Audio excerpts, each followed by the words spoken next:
Hello student, आप सभी को नमस्कार। जैसा कि देखिए आपका unit 8 lecture number 2 DMI block के तत्व। तो देखिए जैसा कि आपने इससे पहली वाली वीडियो देखी होगी, हमने उसके अंदर क्या बताया। उसके अंदर हमने आपको बताया कि डी ब्लॉक तत्व कहने कहते हैं। डी ब्लॉक के तत्वों को संक्रमण तत्व कहते हैं। संक्रमण तत्वों में और उनमें क्या अंतर होता है वो बताया। डी ब्लॉक के तत्वों को इलेक्ट्रोविन्यास के आधार पर 4 श्रेणियों में बांटा, उनको बताया। आज देखिए इनके जो सामान्य गुण होते हैं किसके, डी ब्लॉक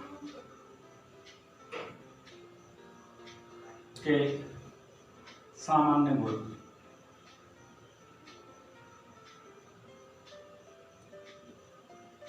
देखिए डी ब्लॉक के सामान्य गुण या कह लो संक्रमण तत्वों के सामान्य गुण।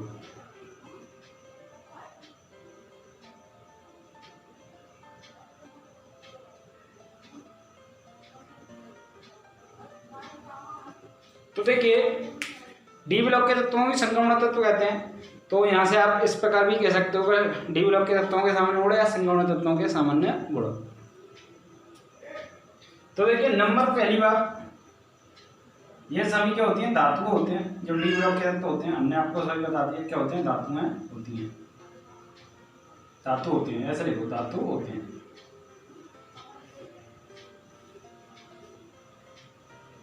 अब देखिए धातु होते हैं, अब किस प्रकार होते हैं ये भी बात आपको पता होनी चाहिए। तो देखिए सबसे पहली बात होती है धातुओं के लिए कि इनमें जो है रसायन के आधार पर किस प्रकार आप वर्गीकरण कर सकते हो धातुओं का, कि धातुओं के हमेशा इलेक्ट्रॉन त्याग कर धनायन बनाने की प्रवृत्ति रखती है। तो ये सभी जो होते हैं क्या करते हैं, इलेक्ट्रॉन त्यागते हैं, इसलिए ये सभी धातु होते हैं। दूसरी बात, इनमें धात्विक चमक होनी चाहिए। तीसरी बात, ये इसकी प्रकृति होती है, इनमें आघातवर्जनीयता गुण पाया जाता है, तन्यता गुण पाया जाता है। तो इस प्रकार आप यहाँ से धातुओं की पहचान कर सकते हो। तो देखिए यहाँ से हमने एक चीज़ देखी कि ये धातु होते हैं, ये क्या इलेक्ट्रॉन त्याग कर, जैसे कि आपने देखा कि इनका अंतिम इलेक्ट्रॉन क्या है 3D 1 से 10 में और NS 1 से 2 में प्रवेश करता है। तो यहाँ पर देखिए अंतिम इलेक्ट्रॉन तो डी में प्रवेश कर रहा है, लेकिन अंतिम कक्षा क्या है, एस है। तो एस क्या है, एस ब्लॉक के तत्व के धातु होते हैं, तो वहां से वो इलेक्ट्रॉन आसानी से त्याग देते हैं। तो ये भी आसानी से इलेक्ट्रॉन त्याग देते हैं, तो इसलिए ये धातु होते हैं, पहली बात। दूसरी बात, इसकी और भी पहचान काफी है, क्या है कि ये चमक होती है, ये आघातवर्जनीयता का गुण पाया जाता है। आघातवर्जनीयता का मतलब होता है कि इनको पीटने पर ये अपने क्षेत्रफल में वृद्धि करते हैं। और तन्यता गुण पाया जाता है, मतलब इनके तार बनाए जा सकते हैं। तो इस प्रकार आप कह सकते हो। तो पहली बात समझ में आई कि धातु क्यों होते हैं। नंबर 2, इनकी जो परमाणु त्रिज्या, या मैं बात करूं नंबर 3 आयनिक त्रिज्या।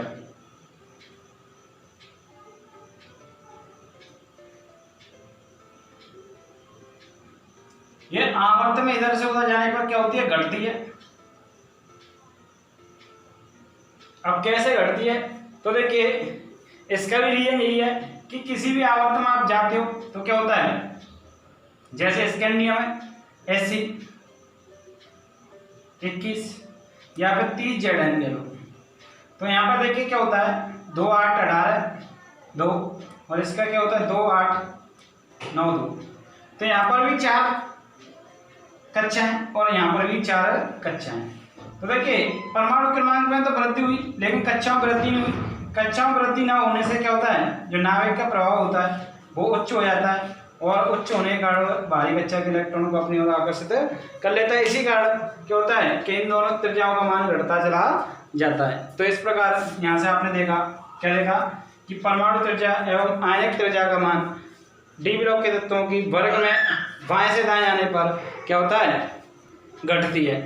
क्या होती है, परमाणु त्रिज्या एवं आयनिक त्रिज्या वर्ग में इधर से उधर जाने पर घटती है। तो देखिए वर्ग जो आपकी आवर्त सारणी होती है वो क्या होती है, पहले एस ब्लॉक होता है, फिर पी ब्लॉक होता है, फिर डी ब्लॉक होता है, फिर एफ ब्लॉक होता है। लेकिन इसके अंदर देखिए एस ब्लॉक पहले परमाणु आते हैं, उसके बाद आता है डी आता है, और उसके बाद पी आता है। तो देखिए इधर से इधर जाने पर घट रही है, तो यहाँ पर सबसे ज्यादा किसकी होगी, एस की होगी। उससे ज़्यादा डी की होगी और सबसे कम पी की होगी। तो यहाँ पर हमने क्या देखा कि जो है आयनिक त्रिज्या और परमाणु त्रिज्या सबसे ज़्यादा एस की होती है, पी की डी की जो है एस से कम होती है लेकिन पी से ज़्यादा होती है। तो इस प्रकार हमने क्या देखा कि इनकी जो आयनिक त्रिज्या और परमाणु त्रिज्या का मान क्या होता है, बाएं से दाएं आने पर घटता है और इनका इस प्रकार घटता है। नंबर 4 बात करेंगे, देखिए आयनन एंथैल्पी।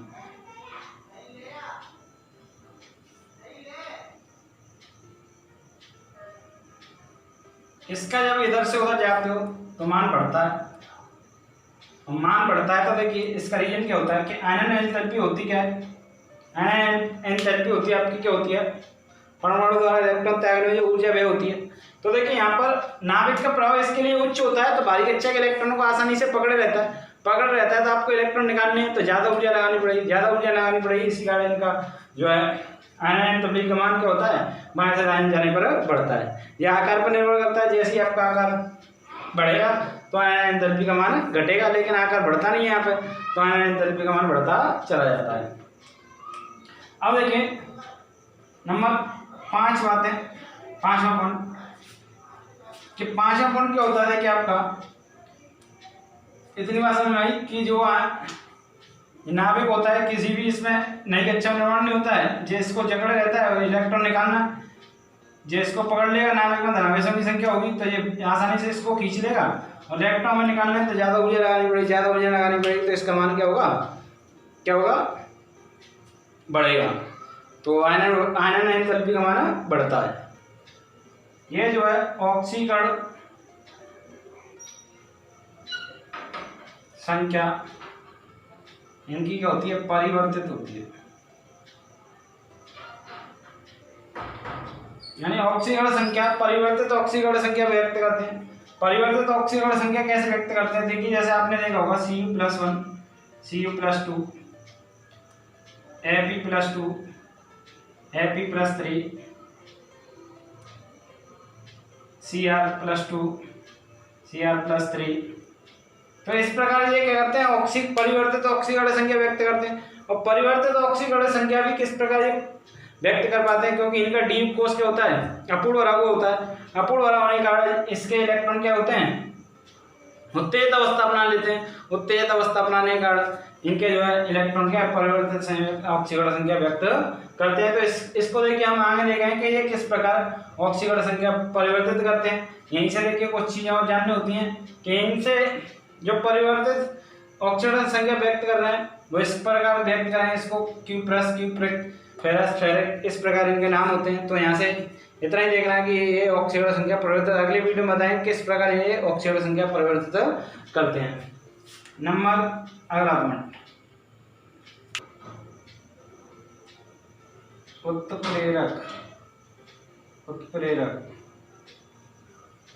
गुण।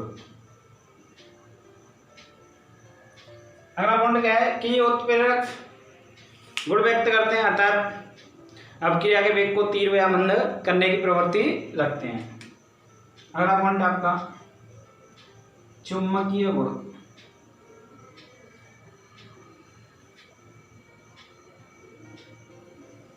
तो देखिए चुंबकीय गुण अधिकतर ये अनुचुंबकीय गुण व्यक्त करते हैं।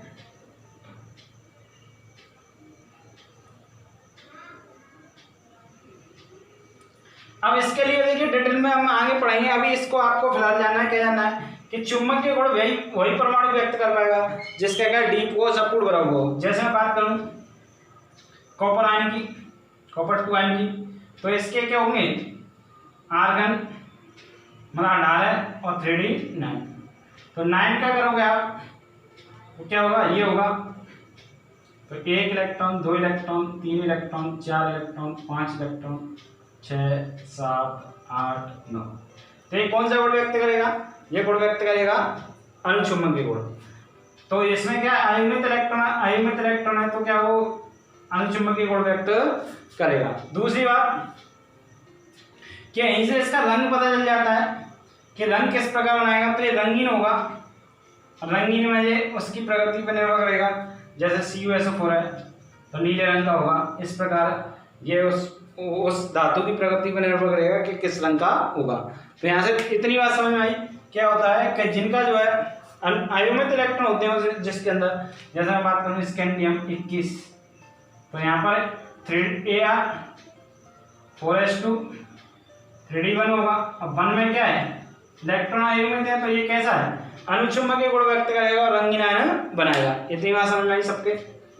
अब देखिए दूसरी बात क्या होती है इसके अंदर कि जिसका डी ब्लॉक क्या हो गया, जिसका डी ब्लॉक पूर्ण भर गया, लेकिन वो कुछ ही होते हैं जैसे सेकंड वर्ग के तत्व होते हैं, मात्र 12वें वर्ग के तत्व होते हैं सेकंड बी वर्ग के, जिनका डी ब्लॉक जैसे जिंक है कैडमियम में, जिनका डी ब्लॉक क्या हो गया, पूर्ण भर गया, वो क्या है, प्रतिचुंबकीय गुण व्यक्त करते हैं और रंगहीन आयन बनाते हैं। कैसे आयन बनाते हैं, रंगहीन आयन बनाते हैं और प्रतिचुंबकीय गुण व्यक्त करते हैं। तो इसके बाद देखिए आगे अगला पॉइंट देखेंगे संकुल आयन,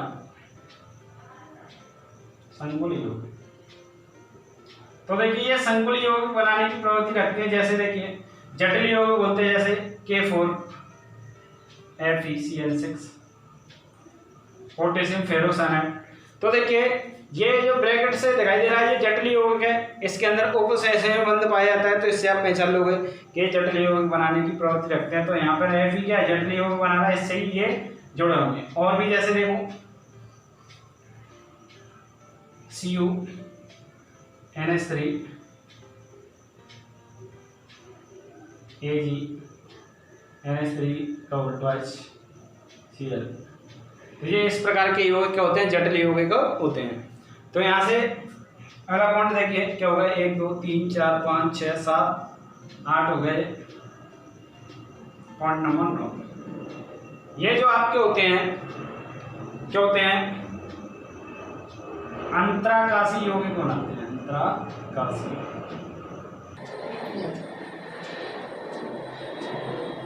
क्या होते हैं, अंतराकाशी यौगिक बनाते हैं।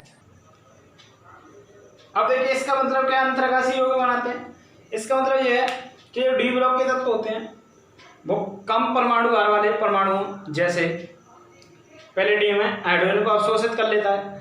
तो यानी कि वे परमाणु, ये परमाणु जो आपके डी ब्लॉक के परमाणु होते हैं, ये कम परमाणु भार वाले परमाणुओं को अवशोषित कर लेते हैं, जैसे पैलेडियम हाइड्रोजन को अवशोषित कर लेता है। इसी कारण ये अंतराकाशी यौगिक बनाते हैं, यानी इस प्रकार के यौगिक को अंतराकाशी यौगिक कहते हैं। अगला पॉइंट, इनका जो क्वथनांक और जो हिमांक होता है वो क्या होता है, उच्च होता है।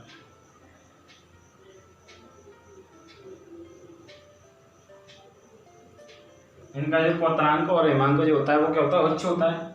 अगला पॉइंट, ये जो है मिश्र धातु बनाने की प्रवृत्ति रखते हैं।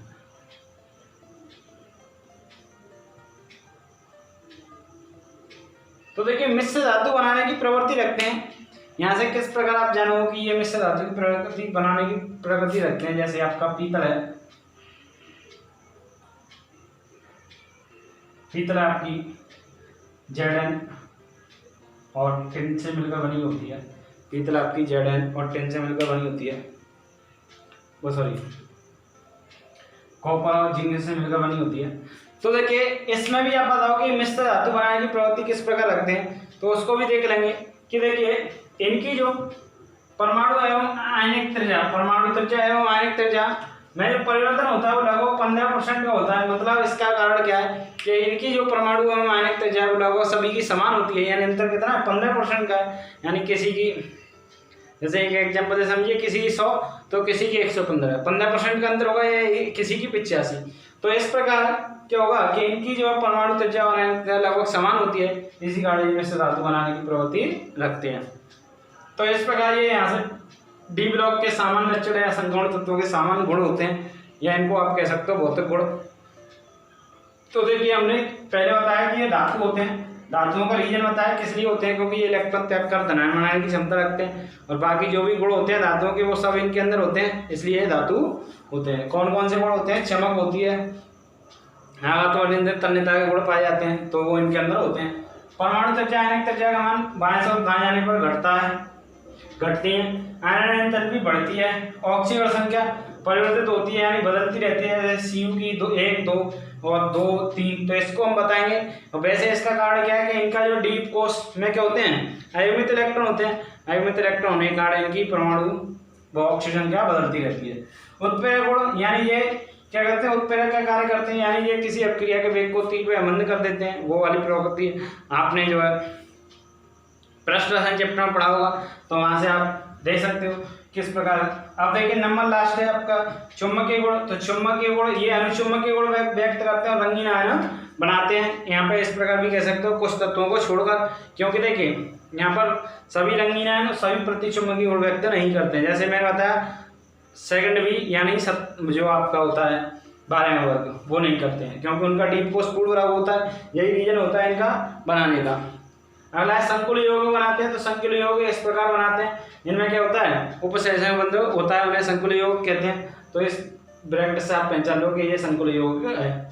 अगला पॉइंट है अंतराकाशी यौगिक बनाते हैं। तो अंतराकाशी यौगिक क्या होते हैं, जो अपने से कम परमाणु वाले परमाणुओं को सोख लेते हैं, जैसे पैलेडियम हाइड्रोजन को सोख लेता है। अगला पॉइंट है इनका क्वथनांक हिमांक क्या होता है, उच्च होता है। क्वथनांक हिमांक क्या होता है, उच्च होता है। अगला पॉइंट का मिश्र धातु बनाने की प्रवृत्ति रखते हैं। तो देखिए मिश्र धातु बनाने की प्रवृत्ति यानी इनकी जो परमाणु त्रिज्या और आणविक त्रिज्या लगभग सभी की समान होती है। समान होने के कारण क्या होता है, इनका अंतर इतना होता है 15% का, तो इसलिए ये क्या मिश्र धातु बनाने की प्रवृत्ति रखते हैं। तो यहाँ से ये इसके सामान्य लक्षण खत्म होते हैं। अगली वीडियो में हम बताएंगे कि इनकी ऑक्सीकरण संख्या किस प्रकार प्रदर्शित करते हैं और ये चुंबकीय अनुचुंबकीय रंगीन आयन किस प्रकार बनाते हैं। तो इसके लक्षणों को ध्यानपूर्वक अच्छे से पढ़िए और अपनी नोट बनाइए। और वीडियो यदि पसंद आती है तो चैनल को सब्सक्राइब कीजिए, वीडियो को लाइक कीजिए और वीडियो को शेयर कीजिए।